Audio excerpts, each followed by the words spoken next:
Welcome to Rock Vegas, everybody. It's Glen Rockney, G-Rock if you're nasty, at Glen Rockney on Twitter, GlenRockney. I'm back. Going through the positional groups again. We got to offense at this point. So if you want to go back and listen to some of the old episodes, I did about, it's got to be close to 2-3 weeks ago. But who knows what time is anymore in COVID. I mean, the Super Bowl felt like 3 years ago. So, the Niners-Chiefs won. So I don't even know. I don't even know what day it is. You can go back and listen to those. Subscribe to this podcast, Rock Vegas. I also have links to it on Twitter, at Glen Rockney, like I said. We are on to the offense. I did take some time off because I do have another podcast that is more current events, left-wing politics, kind of stuff like that. And with the COVID stuff and George Floyd protests, a lot of my attention was over there. So I'm back. Still doing that too. So subscribe to Rare Candy as well. Link is in my bio. But nonetheless, let's get on with it. I didn't miss much. I was still tapped into the Raiders news cycle, but it looks like Cleveland Farrell got a little bigger, allegedly, which is nice. Fans are debating trading for Jamal Adams when Jamal pretty much doesn't want to come here. We're not on his list, so who cares? Let's stick with the box safety that we drafted last year, Jonathan Abram, with a first-round pick that you don't have to pay as much. I'd rather do that. So today's about the offensive line. I'm excited to talk about the offensive line, only because it's the first position group that we've gotten to where I'm like, hey, this is a good group, and I expect it to be good again, right? So I think that this group will be dominant this year. They were pretty much debatably dominant last year, but I do think there's still one weak link on the offensive line, and I'll get to him later. But I do think that that this position group is special. I think it does exactly what John Gruden wants them to do.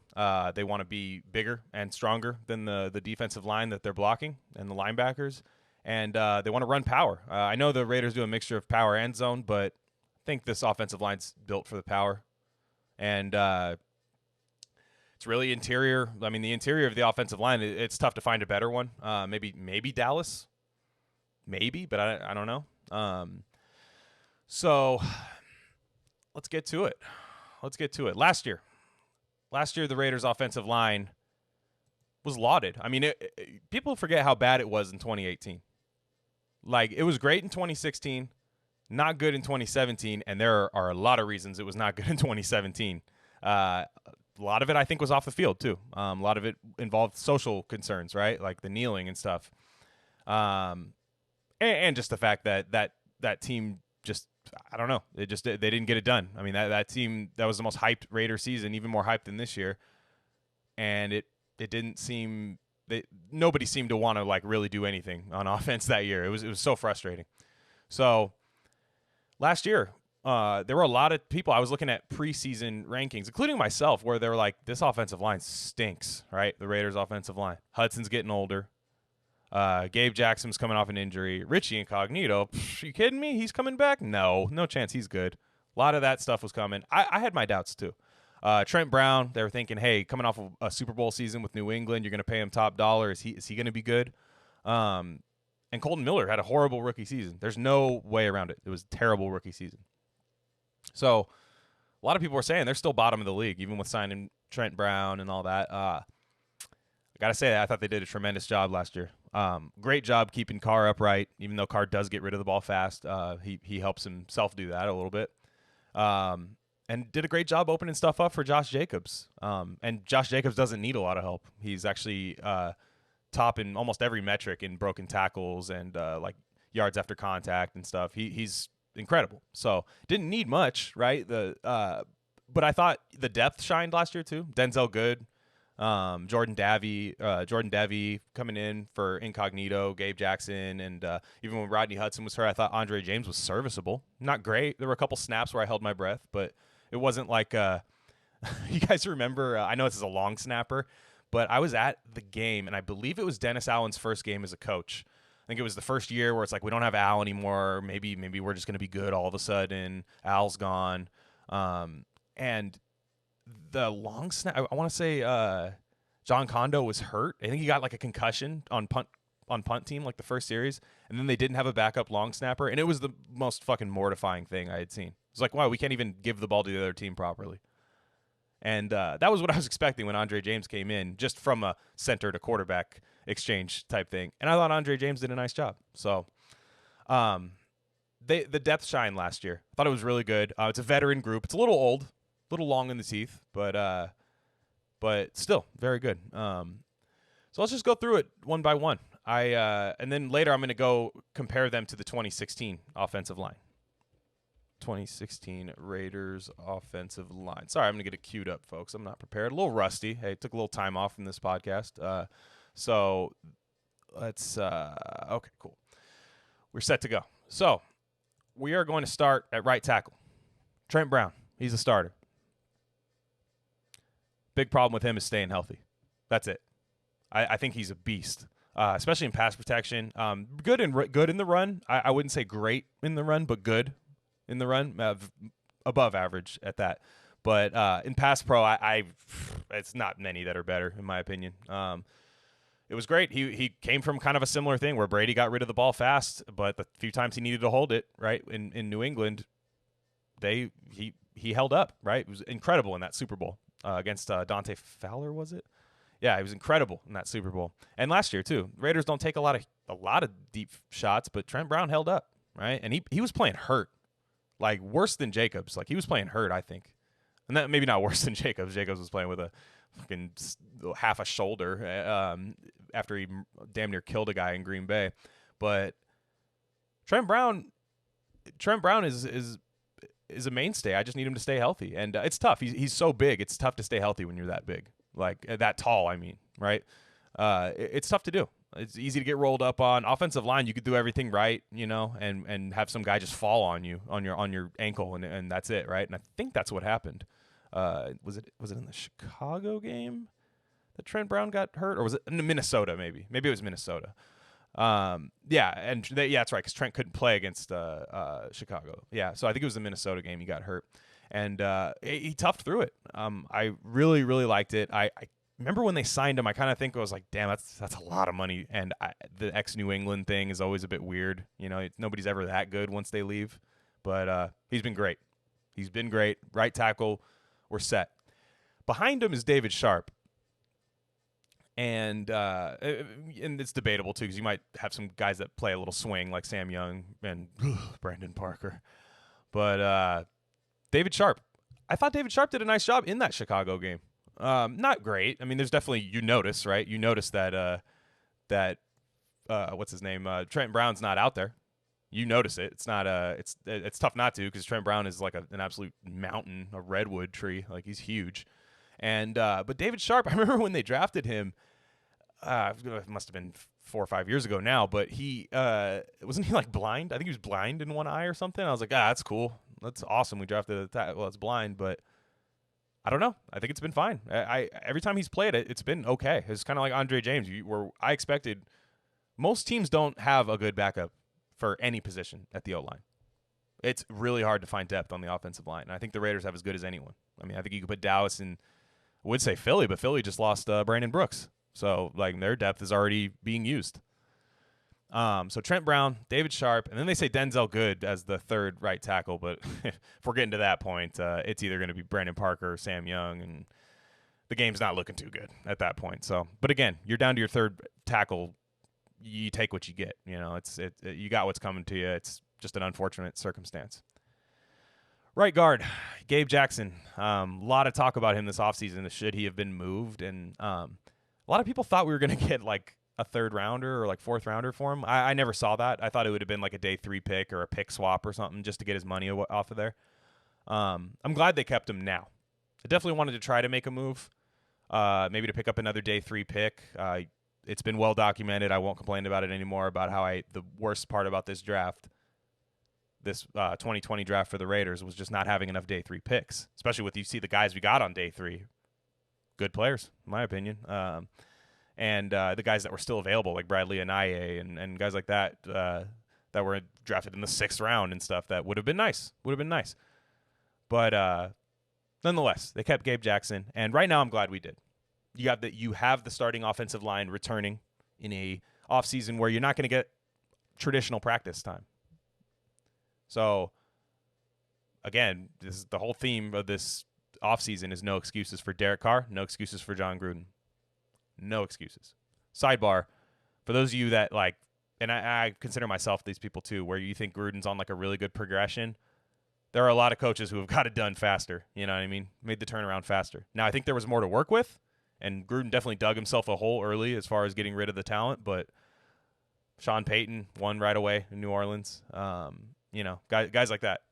I think Doug Peterson too, if I'm not mistaken. But Josh Dubois, a lot of people don't like him. I'm personally a fan. When you're bad and someone tells you you're bad, is it their fault? But Gabe Jackson kept him. He's not the same Gabe. He's not 2016 Gabe. I think that much is true. He's not the mauler that he once was. I think he lost a step in speed, but still very good. It's still very good in pass protection. Definitely got some injury problems, which is why the guy behind him, John Simpson, the 4th round draft pick, I'm glad they drafted him. He's probably the least talked about guy that the Raiders drafted this year. And look, he's a backup guard. Of course, he's the least talked about, right? But I think John Simpson, I don't want him to play this year because, again, this is a veteran offensive line. Let's keep the veterans up there. It's good. The youngest guy, the youngest starter on the line is the weakest link as of now, right? He has a higher ceiling than some of the other guys, but he's the weakest link. So as far as age goes, the old guys are getting it done on this offensive line. John Simpson, he fits this offense like a glove, right? He's power. Power's his game, right? He's from Clemson, so Mayock's like, hey, I want to play exactly like Clemson, which I don't hate, right? National title winners. And I think there was a scout, and I don't know for what team or anything, or maybe it was somebody at the Senior Bowl or something. They said the Simpson kid, John Simpson, he's got hands like meat hooks, right? So the reason I'm touting John Simpson is not that I want him to start, right? I think as soon as you draft a guy, you're so used to like playing Madden style where you want to get rid of your depth, right? To get more picks, right? In franchise mode, you're like, hey, we drafted a guard, let's get rid of Gabe. It's like, let's have depth. No one's offensive line stays healthy all year, right? So let's have the depth, especially since the fact that I think John Simpson has some history, and I don't know this for sure, but I thought he had some history playing left guard too. So you have Incognito, who's up there in age, still great, but up there in age. So if Simpson and Gabe's had his injury struggles too, so you're going to want to have a guy who can come in and play, especially somebody that, consensus around John Simpson is that he's good, right? Guards don't get drafted as high as tackles, right? Except if you're like Quentin Nelson, you're just an absolute monster. So John Simpson's there. The Raiders brought in Eric Kush. I won't spend too much time on him. I'm not sure he's even going to make the team, honestly. He's got some experience. He's a veteran. I remember he was with L.A. Rams for a little bit. I remember him on Hard Knocks. He had the American flag, like boxers or something. He's kind of a weirdo. But he, I think he was a big like wear a tank top guy, even though I'm an offensive line kind of aesthetic to him. But maybe I could see him. I could see him maybe cracking the roster. I think it's going to come down to like him versus some of the other guys that were here last year, though. So I think the new guy's not going to quite have the upper hand, especially in this kind of climate that we're in right now in the NFL with COVID. So I'm not sure I see Eric Kush making the team, but if he does, I do think he has a little versatility playing center too. It appears, and let's see, yeah. So he does. He played a little bit of center, but not at a very high level. So Kamal Seymour, first time I'm hearing of him. Sorry, I think he's just a camp invite. We'll see. I don't see much. I'm sorry. Yeah, I did hear him. He was a UDFA guy. Yeah, he was. Again, it's one of those guys where you make the team, and then I start talking about you, or at least maybe a couple preseason games. But who knows if we're gonna have that, right? Who knows if we're gonna even have like a legit preseason, and which might be tough for some of those guys, right? Some of the newcomers might just lean on some of the veterans that were here before. So let's move to center. Talk about somebody who I don't know how you could even ever have a bad word to say. I've never heard a bad word about him. Definitely not from Raider fans, and I'm a critical person. So if I find something I don't like, I'll bring it up, right? Not to be contrarian, but just the fact is like, hey, it is what it is. But there's not one bad thing you can say about Rodney Hudson.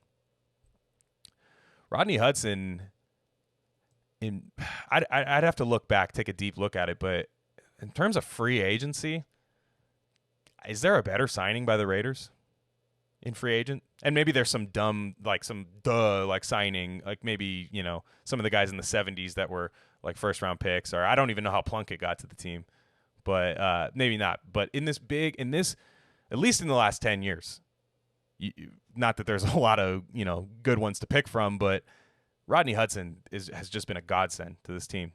And I'm almost feeling bad that we don't win enough for him, Like, obviously he's okay with what's going on because he keeps re-signing, and that's very nice to see. And I hope he finishes his career here. He seems like a great guy. I know he prioritizes education. I think he graduated, got his degree last year. I think he got like a grad school degree last year. I remember Vic Tafer tweeting something about that. But Rodney Hudson is so good, especially in pass pro, man. Pass protection, there isn't a better center in the league. I know a lot of people say Jason Kelce, but I think Jason Kelce is really good at getting out and moving and especially in the run game, like on tosses and like screens and stuff like that. I think Kelce's got the upper hand there. But as far as just regular pass sets, nobody better. He is so good. I think, he must love working with Derek Carr too, because he keeps re-signing here. I know Carr thinks the world of him. Why wouldn't you? When he went down last year, I got scared. Like when they said Andre James, I think he was an undrafted kid out of UCLA, and I got scared. But he did a fine job. As good as you can. I think that was the Detroit game, if I'm not mistaken. But Hudson is, in my opinion, should be a Hall of Famer when all is said and done. Unless he takes like a serious step back, which it would have to be injury related because it would have happened by now. He's gotten better, I think. And I remember when they signed him. I think that was that right before the 2016 season? No, it was whatever year they signed Sean Smith, which was a terrible signing. But yeah, so I think it was the 2016 season, and they signed him, and it's like, man, night and day. It was night and day different. Like the whole offensive line took a step forward because of him. And they would talk about how much of a savant he is, and you have to be if you're going to be that good at center. You can't just be winning off talent alone. It's definitely a quarterback level of intellect that goes into it, and he has it. So okay, let me stop gushing about Rodney Hudson. Again, behind him, I've talked about him before, is Andre James. I'd like for him to be the backup center again this year. I don't see a reason not to. He did a nice job. I thought he did a nice job. He definitely a good undrafted free agent find. Him and Alec Ingold on that line, and then hopefully Keyshawn Nixon, right? But definitely a good UDFA. Definitely could have been way worse stepping in. When you hear you have an undrafted free agent stepping in for a guy I think is a Hall of Famer. So center, I feel great about it. Like I do feel good about it. Jordan Davey is behind Andre James, so I guess it's good to even have a guy that could be a third string center. Again, I mentioned Eric Kush could do it, but I think they'll go with the guy that was here last year in Jordan Davey. I think they were fine with it because people forget early in the year, Incognito and Gabe were out. We had Jordan Davey and Denzel Good starting, and that was good. Like, no pun intended, but it worked. They blew Denver off the ball, and yeah, maybe not the Chiefs, but those first two games, it could have looked a lot worse. And I think a lot of that does speak for Rodney Hudson, right? If you play to the left or right of him, he's going to make sure you're up to par, right? And then so behind. Oh, okay. I'm sorry. We'll move to left guard. Richie Incognito. I hated when they signed him. Not that I thought it was like he sucked. He had been out of the league, but I knew his talent was there. It's not like he was bad, but I just was like, man, you signed Antonio Brown, right? And you already knew that was going to be like, you were hoping for 1 year of that. Like, man, I Was hoping this could just work for 1 year, and whatever happens after that happens. Didn't even get one game. Oh, well. But then you bring in Richie Incognito, and I'm just like, fuck, man. Like, just adding head cases. And say what you will, I still it's still tough to overlook some of the like weird racist shit he was doing to Jonathan Martin, who also was a weirdo. That was weird on weird crime. But still, like, it was kind of like, man, that's what we're bringing into here. And I look, mental health is a big thing. It's a big thing. But I just was kind of like, man, that's what we want right now, on this team. All that took was that Chicago game where he was shoving people's head into the ground and fucking being an all-out alpha enforcer. And I was like, all right, this will work.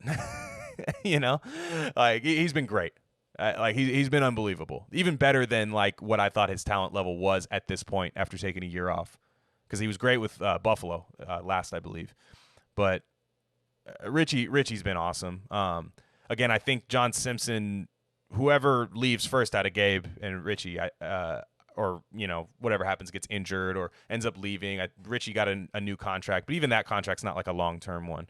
So whoever goes down or leaves, because I think this is Gabe's last year with the team either way, personally. John Simpson's there to step in. They do have this site's weird because they have Denzel. I'm using lineups.com, but Denzel Good is listed as the third string right tackle, but he's behind Richie Incognito, actually. They have Eric Magnuson here, which Eric Magnuson was a free agent that came in. I still think Denzel Good's going to have the upper hand. If it comes to it down to one roster spot, it'll be Denzel Good because he played well last year. He was good. Denzel was good. And I feel pretty good about that position, right? Lester Cotton is also here too, the undrafted guy out of Alabama. I think he spent the year on the practice squad. They might have brought him up for 1 or 2 games, but I don't think he saw any action. But another guy that's built, he's like the mauler kind of guard role, more power than speed, and athleticism. But again, that seems like a pretty good 3 right there if you go Incognito, Denzel Good, and Lester Cotton. I feel okay. I feel pretty good about that, right? Let's just hope we can get one more really healthy Pro Bowl level year out of Incognito, and we'll be set. Now, here's where it gets interesting. Left tackle. Kolton Miller. Without a doubt, this turns this offensive line into good, or I'm sorry, Kolton Miller will be the reason this offensive line is good or elite, right? Kolton Miller doesn't take a step forward. If he doesn't take a step forward, it's kind of like, okay, teams still know how they can get to Carr, how they can, how they can win in the run game. They can stuff that left side. It's having that one weak link, right? You're only as strong as your weakest link. And if Kolton Miller is the weak link, which he was last year too, but that's said more about the talent around him than his talent, in my opinion. But if he's still the weak link this year, we got to start really questioning that pick. I've always questioned it, personally. You'll get annoyed. A lot of people get annoyed. The Derwin James was the right fucking pick. There's no way. We were voted worst defense, right? Worst defense of the last decade. And I won't argue it. I won't argue it. So you can't tell me that we were set. I mean, John Gruden said we had Obi Melifonwu and Carl Joseph as our safety, so we're set. It's like, no, fuck that. So again, we're done. Like that's done. What's done is done. Derwin James had injuries. He missed pretty much all of last year. What's done is done. I do find it funny though that there are some people who are like defending. They were in my mentions defending the Kolton Miller pick over Derwin James because it was a need, but now they want the Raiders to trade for Jamal Adams, which is like, okay, so you do admit that like maybe safety could get a little bit better, right? Look, I was encouraged because after 2018, Kolton Miller, he was horrendous. That Seahawks game was one of the worst displays of offensive line plays I've ever seen. It was so bad, right? And look, I think it was Assembly. Like Kelechi Assembly definitely wasn't himself either that year. But Kolton Miller was bad his rookie year. Like Frank Clark, he needs a restraining order against Frank Clark or something because it sucks because he's in the division, right? He was in the division last year too. But it's like I think Kolton Miller was trying to get some paperwork going for a restraining order against him. It was that bad. So that's the problem with him is I never saw him as like a super fit either, right? So this offense is all about power, right? With the offensive line, they'll value a big, strong dude more than a guy who gets out and moves, right? Kolton Miller's a guy who gets out and moves. He's big. You definitely can put some weight on him. I actually agreed with Tom Cable, and they said I can get him up to 350, man. Like let's make him a beast, and he'll still be able to run. I don't know if they don't really take advantage of his athleticism as much. I've seen a couple plays where he got out on screens. I believe it was the one that sealed the game to Tyrell Williams, week 1, the Monday Night Football game against Denver. There was a nice tunnel screen to Tyrell Williams, and Kolton Miller got out, and I want to say it was that play. Got out and really took care of the DB there. Like it was nice to see his athleticism on display. I don't see enough of it, right? Like the Josh Jacobs, that awesome sweep that he had, the toss play that he had against Chicago with the spin move. Kolton Miller getting out, making plays. So if you're going to draft this guy, take advantage of his athleticism, because that's why you drafted him, was because he was just this athletic freak that you could turn into a great tackle. So I want to see more of that.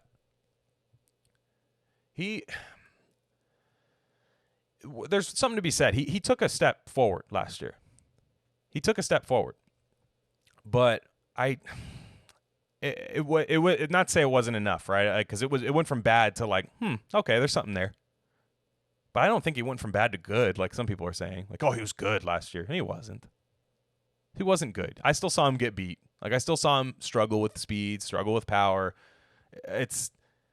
He's gonna have to like get really good for that pick to be justified, and even to get like a second contract, right? So I think the leap that he takes this year has to be bigger than the one he took last year, which was sizable, but it has to be a lot bigger. Because behind him, I don't even like what's behind them, right? Brandon Parker and Sam Young. Brandon Parker might be the worst offensive lineman I've ever seen. No joke. The other guy that was bad too was the one Schofield and for Denver, the one that Khalil Mack just like was brutal, like just killed him that one time. He had 5 sacks and basically just won the Denver game. That guy was bad too. Trey Pipkins last year for LA Chargers too. Same thing. Like those guys they're all in that like group to me where it's like these guys stink. But Brandon Parker is terrible, man. That was another one. If you look at the 2018 draft, and I've done this on this podcast before, but I'm going to do it again. 2018 NFL draft in the 3rd round. For a 3rd round of an NFL draft, it was loaded. It was really loaded. And we were picking at the top. Raiders picked at the top of the 3rd round. So let's look. In the 3rd round, Raiders, first pick of the 3rd round.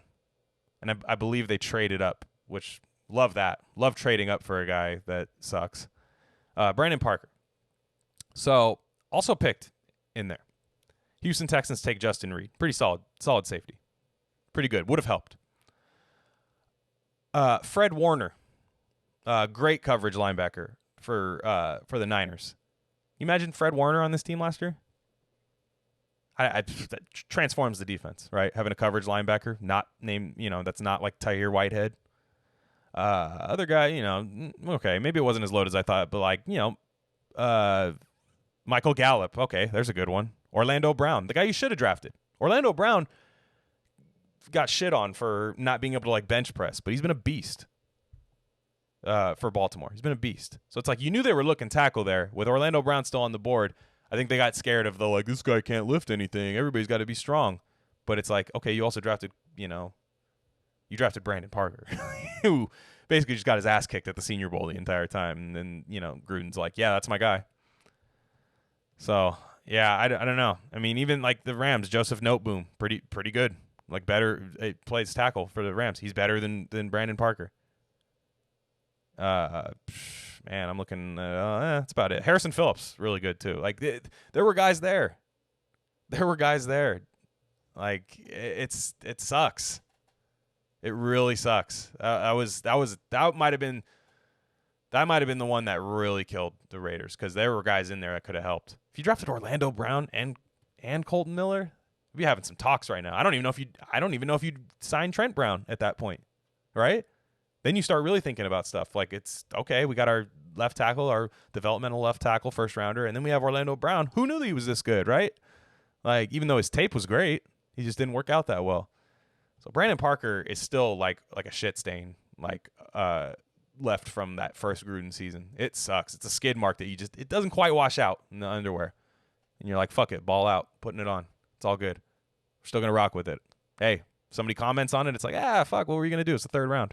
It's a skid mark. What are you gonna do? The switch detergents didn't come out. So Sam Young also was brought in, and I wouldn't be surprised if Sam Young took his damn spot, Brandon Parker. If I'm the Raiders, I cut that Brandon Parker experiment. It's not going to happen. I remember they made the Gruden's like, yeah, he's been with Gabe Jackson. They just been eating nothing but dump truckloads full of food. And it's like, yeah, it wasn't. Brandon Parker didn't need to get fatter. That wasn't like the thing. He needed to get better at football. So Brandon Parker, I'm done. I'm absolutely done with him. Sam Young's not even that good, but he measures better in almost every grading thing, every grading system. He's been in the league for like 10 years. He's been around a while. But he measures out, like grades out better than Brandon Parker ever has. So it's like, fuck, you know? Again, that was another thing, like having another day 3 pick. I would have loved to have found like a fun tackle to like draft, like a good athletic tackle that you could groom, you know, behind Miller's, maybe like an insurance thing where maybe you don't pick up Kolton Miller's 5th-year option if this is his ceiling. Again, I don't think this is Kolton Miller's ceiling, but he's going to have to take a huge leap to be really justify the pick and justify his 5th-year option. So yeah, that's the O-line. Now it's funny. I meant to say this earlier and I forgot. It's funny to see that pretty much league-wide, people are saying, hey, this Raiders offensive line's legit, right? It's definitely like the strong part of their team. That and the tight ends is awesome. Like they're set right there. There is one site, a site that I like, but a lot of Raider fans don't. There's one site that had this to say about the Oakland Raiders offensive line. And this is after the 2019 season. So it's not like they were going off of the 2018 stuff. This was just the 2019 Oakland Raiders. It was after week 17. This is PFF, Pro Football Focus. And I know a lot of people are like, ugh, I'm allergic. Spit it out. Hate PFF. And then people like me, I like their data. I don't necessarily love the interpretation of their data, right? Their data is about as good as you can get for isolated football grades, right? When you just isolate the player, which is so tough to do in the NFL. I mean, again, there's nuance to everything. They even admit that. But some of their takes, it's like a lot of times they're trying to cover their own ass for like a draft take that they had that didn't pan out. And they're like, yeah, but this metric says he's good, you know, or the guy is good. And it's like, this metric says it's bad. You know, actually it's good. Actually it's bad type thing. So their interpretation, kind of lacking to me. But the take... I've looked at offensive line rankings. The Raiders are top 10 going into this year at every single site that I've seen. At least top 10. Some of them top 5. But PFF has them ranked 15th. This is Ben Lindsay at PFF, who I do like, actually. He was the one when, if you guys remember my episode for defensive tackles, he was the one, or the defensive line, where I was going through that. It was my last episode. Oh, no, I'm sorry, 2 episodes ago. So, again, feel free to check that out. What I found really funny was that Ben Lindsay was the one predicting the Maurice Hurst breakout year with his data, and his data was good. And I think we've all thought that, like, man, well, Hurst is good. He's good. Like, get him out there, play him more snaps, right? So he's had some good takes on it. This offensive line thing sucked.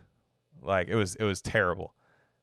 So number 15, I just screenshotted the Oakland Raiders. Feel free to go, if you just type in PFF offensive line rankings, make sure you find the one from 2019, late 2019. You can see who was in front of them. But the Oakland Raiders, this is Ben Lindsay's word. There was no duo of interior offensive linemen in the NFL better at limiting pressure than Rodney Hudson and Richie Incognito this season.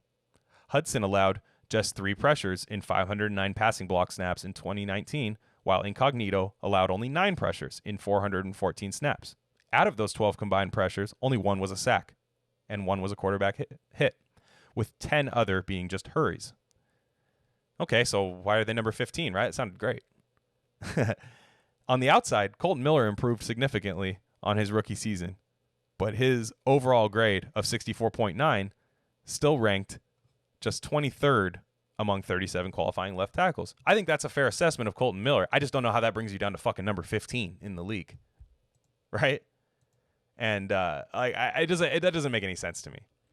Like, how can you have one weak link, and the weak link is average, right? It's not like Kolton Miller. He's getting to the lower end of average. I think he went from terrible, lower end of average, which is a sizable leap, right? You want to get back to average. That's actually a PFF motto: creep back to average, especially on the offensive line, right? If everybody's average, it's better than a couple guys being good and one being bad, like terrible, right? Having a weak link that teams can just scheme against. Which, Kolton Miller is that guy, but it's not that bad, right? So I do want to see who they had ranked ahead of the Raiders in the top 15, because I can't justify that, right? And now Sam Monson and Steve Palazzolo, who do the PFF NFL podcast, they kind of say that basically Derek Carr helps his offensive line, which interesting. Because I think Derek Carr's pocket presence kind of stinks. So I think sometimes Derek Carr sacks himself every once in a while and is kind of clunky when he tries to break the pocket and doesn't buy time as well as he should. But they think Derek Carr's quick release, right? He is one of the quickest releases in football, doesn't hold the ball very long. They're saying that is the reason the Raiders don't give up a lot of sacks, which, hey, I mean, it's part of the West Coast offense, right? You don't get your quarterback hit. That's kind of the number one thing, right? It's not like a Bruce Arians system where you 7-step drop and, take a hit, and hopefully you don't separate your shoulder, right? But what they were saying too is that even in the run game, Steve Palazzolo and Sam Monson were also saying, even in the run game, it's deceiving, right? Their production, because Josh Jacobs creates yards after contact better than anyone in the league and is very elusive, right? Doesn't go down on the first hit, creates a lot of his own yards, which, again, also true. Josh Jacobs is a monster. I've seen him make, something I thought was going to be a 2-3 yard gain into like a 7-yard gain. He does it routinely. So all that's true, but it's like there's no way that if the offensive line was terrible, either of those guys do that, right? So there is some nuance to that data. Just because Jacobs is such a good at creating his own yards, and just because Derek Carr gets rid of the ball quick, I've seen quarterbacks get sacked within a couple seconds of like the thing. It doesn't matter. I've even seen it happen to Derek Carr, right, with the same offensive coordinator the year before, John Gruden. So I don't see how the offensive line wasn't like awesome. So, all right, let's see. I'm going to go right around the Raiders. I'm looking at it. This is Ben Lindsay's list. So tweet at PFF Ben Lindsay and tell him this was dumb, because it was, even though I do like Ben Lindsay. So they have the Denver Broncos ahead of the Raiders, which that is like you're smoking crystal, dude. I'm sorry. And again, it's all their data, this, data, that. I'm sorry. I watched Denver's offensive line. It wasn't good. Washington Redskins, missing Trent Williams, which I thought was interesting. They have him better. The Niners, I thought, had a pretty good offensive line, so I don't hate them being there. But even then, I think the Raiders' offensive line might just be a little bit better. They're completely different. Like the Raiders want their linemen to get out and run. Or I'm sorry, the Niners want their offensive linemen to get out and run. And they're definitely it's a completely different scheme. So it's tough to compare the two. The Detroit Lions, I don't understand how they're better than the Raiders. Patriots always end up being pretty good, so that one doesn't kill me. Steelers, Tennessee's good. See, Tampa I don't see as like clearly better than the Raiders. They're number 7. I don't see them clearly being better. Green Bay's good. Green Bay's good. Like I'll admit to that. You start getting into like, Dallas and the Ravens, which even the Ravens, it's like, okay, you're applying this data, right? You're applying the data of like the Raiders offensive line. Your interpretation of the data is the Raiders have a quick release quarterback and a running back that's really good at creating his own yards. So therefore their line is not that good. What the fuck do the Ravens have? Right? Like the Ravens, Lamar Jackson creates almost all his own yards. I mean, I'm not saying the Ravens offensive line is bad. It actually is really good. They lost Yanda this year, but Stanley, Yanda, and guys like that, it was good. I'm not even trying to say that. But like, how could that they're, Lamar Jackson, who basically can turn anything into a fucking touchdown at a moment's notice, or a 30-yard gain or something. And Ingram and guys like that, who also is very good after contact, they become the number 2 offensive line in the league, and the Raiders are 15th, when I think the same thing applies, right? Quarterback that doesn't really sit in the pocket for that long. He'll break the pocket, run off. Offensive line doesn't have anything to do with it at that point. So, very weird to me. Anywho, I just wanted to do a quick thing. Last thing on this. Last thing on the Raiders.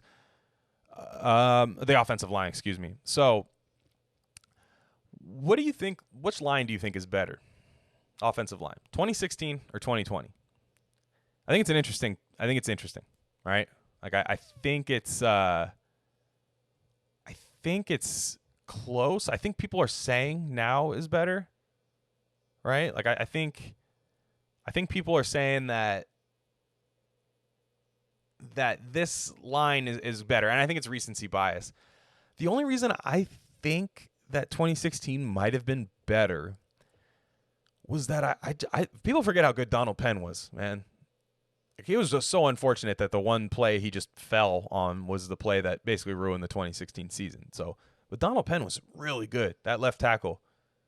Then you had Kelechi Osemele, which, hey, it was didn't last long, but that 2016 KO was beast, absolute monster. Rodney Hudson, young Gabe Jackson, who's better than the current Gabe Jackson, and Austin Howard, right? Like, Austin Howard was probably the weak link on the line. I don't remember being just in love with Austin Howard's play, but I think 2016's line was still just a little bit better, personally, right? Like, if you compare the two, like Kolton Miller versus Donald Penn, it's no question Penn was better. Incognito and KO, I think it's a wash. I think you can kind of, that's even right there. Rodney Hudson there and Rodney Hudson now. I would argue Rodney Hudson's actually been better lately. So, okay, there you go. Gabe Jackson back then is better than Gabe Jackson now. I think we can all agree with that. Otherwise, nobody would want to get rid of him if that was the case. And then Austin Howard, Trent Brown's better than Austin Howard. So it's close to a wash, right? But I do think that 2016's line might have been a bit better.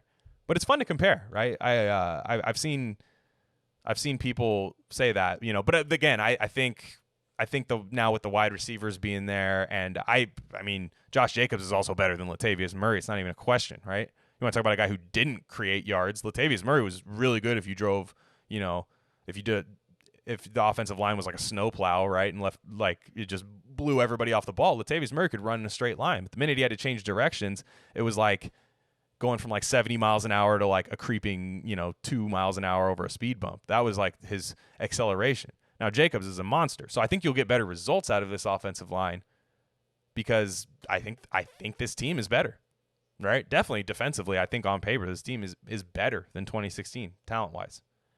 Now I think Carr's regressed, right? That was the peak of Carr. So you're only as good as your quarterback. But I think just overall the roster, I think is better now than 2016. But that offensive line, man, that was a special offensive line. And I think people tend to have a recency bias when they say this is the best one. I didn't have high expectations for the Raiders O-line last year, and they really played exponentially better than I thought. So I could be wrong. But yeah, so I think that's about it for me today. Again, not the longest episode in the world. I've gone longer on the other ones, but I do. I'm really high hopes for this offensive line this year. I think that the depth's going to come into play, especially because who knows with this COVID shit, man. Like that's one thing. Like I'm not like a COVID, the world's dying kind of guy. If you again listen to my podcast, Rare Candy, if you want to hear some fire COVID takes. The link's in my bio at Glen Rockney, GlenRockney. I save my Corona takes, politics takes for that, right? So I'm not, I don't want to talk about like the Raiders posting the black square and stuff like that. Or not saying anything for a while and stuff. That's not what I'm here to do. This is literally just a Raiders podcast, right? So, anywho, like with the COVID thing, what's going to happen if a guy gets COVID? They're out for like 2 weeks. You know what I mean? So this depth is going to be huge, man. Depth everywhere. The deepest team's going to win, even if it's not the most top heavy. Because, like, even with the Ravens, like, what if Lamar Jackson, Mark Ingram, and 2 defensive players get COVID, right? And they all can't play for, like, 2 weeks. You're fucked. You're just punting that game away, you know? So I do think that, like, with this O-line, keep the depth, man. They were right to keep Gabe. I think it was a good move. Because, again, do you want to start John Simpson? Like, I don't want to. I think he's going to be very good. I think he's going to be a perfect replacement. But, you know, as a team, you want to start getting better to where your draft picks don't have to be your best player in year 1, right? That's kind of what you want. So keep the depth. Stay strong on the O-line. That ruins seasons when teams aren't deep on the O-line. Ruins it. So, high hopes for this offensive line. I'm sorry to Mr. Ben Lindsay. I do like your I do like a lot of your content, but that list didn't do it for me, man.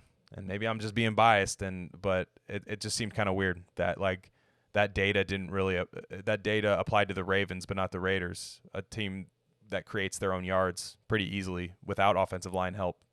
Not saying that the Raiders are as good of an offense as the Raiders. As the Ravens. That's just not happening. Like, that's not what I'm saying. I just mean Lamar Jackson is like a cheat code for an offensive line. So, you know, it's whatever.